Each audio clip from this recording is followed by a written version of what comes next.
शहर के अंदर एक पागल कुत्ता आ जाता है। वो सबसे पहले कॉलोनी में खेल रहे टिंकू को काट लेता है, उसके बाद जगदीश को काटता है और फिर रोहन को काट लेता है। अब वो कॉलोनी के दूसरे गली में पहुंच जाता है जहां 3 बच्चे खेल रहे थे। कुत्ता एक पैटर्न में बच्चों को काट रहा है। तो क्या आप इन तीनों बच्चों को देख के बता सकते हैं अगला वो किसको काटेगा, ए, बी या सी में से? सोचिए और आपका आंसर कमेंट कीजिए।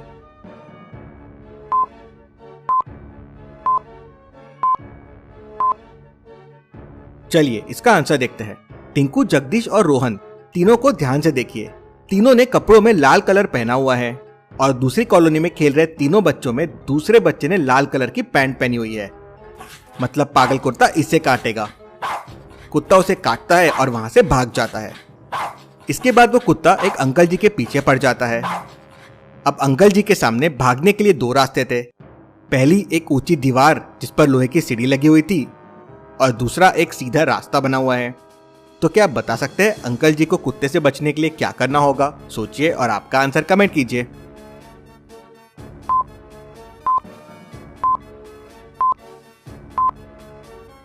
अंकल जी सीधे रास्ते से भाग नहीं सकते, वो कुत्ता उन्हें पकड़ लेगा।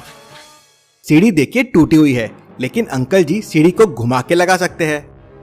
अंकल जी सीढ़ी को घुमा के लगाते हैं और उसके ऊपर चढ़ जाते हैं और दीवार पे रखे स्टोन से डॉग को मार के भगा देते हैं। डॉग वहां से भाग जाता है। रास्ते में उसे 5 लोग मिलते हैं। वो 5 लोगों को काट लेता है और वहां से भाग जाता है। आगे डॉग को 3 लोग और मिलते हैं। अब सोचिए और मुझे बताइए तीनों में से डॉग किसे काटेगा? पहले वाले 5 को ध्यान से देखिए और पैटर्न समझने की कोशिश कीजिए और आपका आंसर मुझे कमेंट करके बताएं।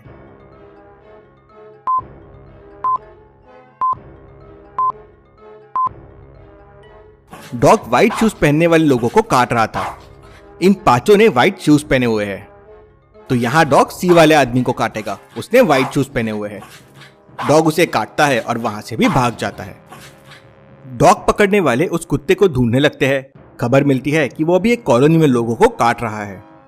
डॉग कैचर्स वहां पहुंच जाते हैं तो उन्हें वहां 3 डॉग मिलते हैं। तो क्या आप बता सकते हैं अब डॉग कैचर्स को कैसे समझेगा वो डॉग कौन सा है, ए, बी, सी में से? सोचिए और आपका आंसर कमेंट कीजिए।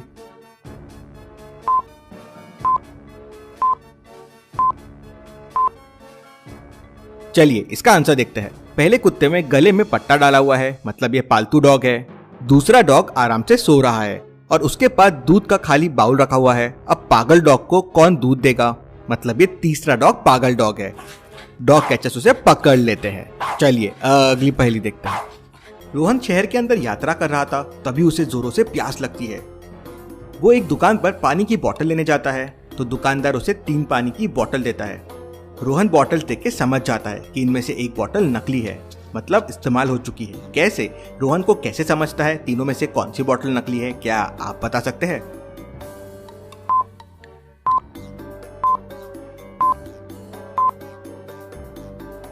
दूसरी बोतल को ध्यान से देखिए, वो बिल्कुल पूरी ऊपर तक भरी हुई है और नई बोतल कभी ऊपर तक नहीं भरी रहती है, थोड़ी सी जगह खाली होती है, जैसे बोतल ए और सी में है। उसी से रोहन भी समझ जाता है कि ये नकली बोतल है। चलिए अगली पहेली देखते हैं। सुबह सुबह एक घर के अंदर चोरी हो जाती है। उस समय घर पे 3 लोग काम कर रहे थे। मेहुल के पूछताछ करने पे पहला नौकर कहता है, सर मैं तो उस समय साहब के लिए एप्पल और पपीता काट रहा था। दूसरा नौकर कहता है, सर मैं तो सर के लिए नाश्ता बना रहा था। और तीसरा नौकर कहता है, मैं तो उस समय बगीचे में पानी डाल रहा था। मेहुल टेबल पे देखता है तो नाश्ता रखा होता है, कटे हुए एप्पल और पपीता भी रखे हुए होते हैं। और गार्डन में देखता है तो गार्डन गीला भी होता है। तो फिर चोरी किया किसने? मेहुल समझ जाता है, लेकिन क्या आप समझ पाए? आपका आंसर मुझे कमेंट करके बताएं।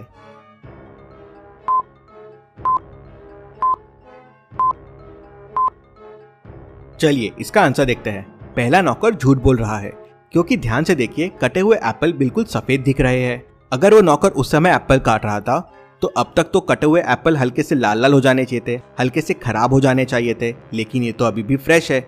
मतलब इसने अभी ये एप्पल काटा है और ये झूठ बोल रहा है। मेहुल ये समझ जाता है और उसे पकड़ लेता है। चलिए अगली पहेली देखते हैं। कुशल जंगल से शहर की तरफ जा रहा था तो उसे सामने 3 रास्ते दिखाई देते हैं। पहला रास्ता एक पहाड़ से होके जाता है जिसमें 4 घंटे का टाइम लगेगा। दूसरा रास्ता जंगलों के बीच से जाता है जिसमें 2 घंटे लगेंगे। और तीसरा रास्ता नदी से होकर जाता है जिसमें केवल 1 घंटा लगेगा और नदी पार करने के लिए पास में एक नाव भी रखी हुई है। अब कुशल कंफ्यूज हो जाता है कि कौन सा रास्ता लेना चाहिए। तो क्या आप बता सकते हैं कुशल को कौन सा रास्ता लेना चाहिए? सोचिए और आपका आंसर कमेंट कीजिए।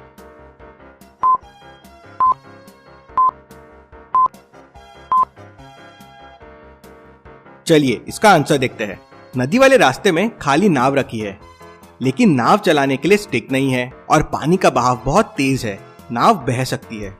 दूसरे रास्ते में जंगल वाले रास्ते में जानवरों के पैरों के निशान दिख रहे हैं, मतलब ये जंगल खतरनाक हो सकता है। तो पहला रास्ता समय ज्यादा लगेगा लेकिन कुशल के लिए सेफ रहेगा। कुशल पहला रास्ता लेता है और पहाड़ों से होता हुआ निकल जाता है। चलिए अगली पहेली देखते हैं। एक पहाड़ के चारों तरफ एक गोलाकार रास्ता था जिसकी लंबाई 800 मीटर थी। गुड्डू एक पेड़ के पास से चलना स्टार्ट करता है और गोलाकार रास्ते पे चलने लगता है। तभी उसे एक सुंदर फूल दिखाई देता है जो रास्ते से 50 मीटर दूर था। गुड्डू उस फूल को तोड़ने चला जाता है और तोड़ के वापस आ जाता है और वापस रास्ते पे चलने लगता है। गुड्डू ने स्टार्टिंग पॉइंट से अब तक 1600 मीटर चल चुका है। तो क्या आप बता सकते हैं गुड्डू इस वक्त स्टार्टिंग पॉइंट वाले पेड़ से कितने मीटर पीछे है? सोचिए और मुझे आपका आंसर कमेंट करके बताएं।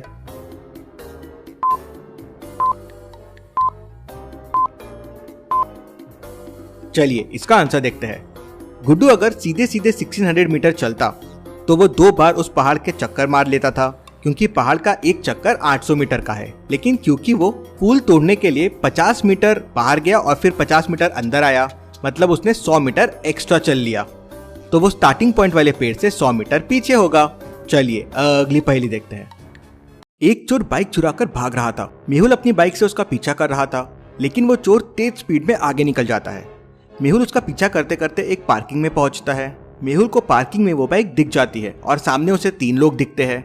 क्या आप इन तीनों लोगों को देख के बता सकते हैं वो आदमी कौन सा हो सकता है, ए, बी या सी? सोचिए और आपका आंसर कमेंट कीजिए।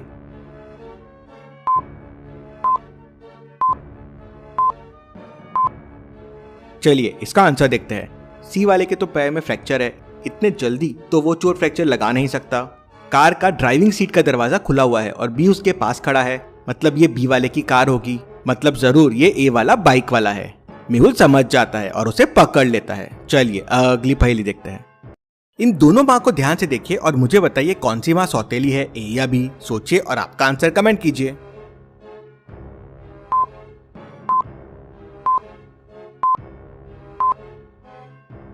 बी माँ के पैर में चोट है, इसलिए उसकी बच्ची झाड़ू लगा रही है और खुशी खुशी लगा रही है। ए में बच्ची आराम से टीवी देख रही है और माँ झाड़ू लगा रही है। तो बताना मुश्किल है कि कौन सी माँ सौतेली है। आपको क्या लगता है मुझे कमेंट में बताएं और ऐसी और पहेलियों के लिए चैनल को सब्सक्राइब करके बेल आइकन प्रेस कर दीजिए। Thank you.